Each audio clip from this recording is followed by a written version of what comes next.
Hello viewers, Coach Nicole here. Today we're going to look at the 5 distances of Longsword and how to use them effectively.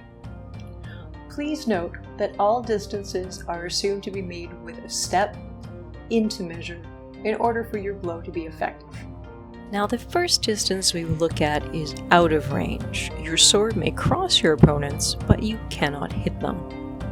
Advancing to the second distance, you can now reach shallow targets like the hands and arms with the true or long edge. When you step into the third distance, you can now reach deeper targets like the head and body with the true edge.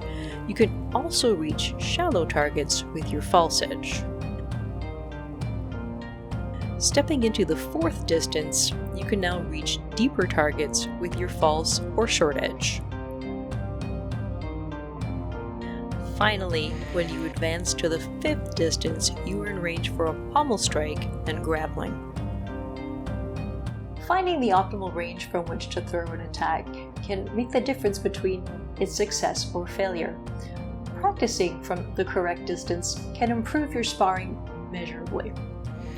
We hope you enjoyed today's video. If you did, please like and subscribe. And as always, a big thank you to our Patreon supporters. We couldn't do this without you. If you're interested in our online classes or our in-person classes, please check out the links below. And remember, if you don't put in the training, you won't get the result.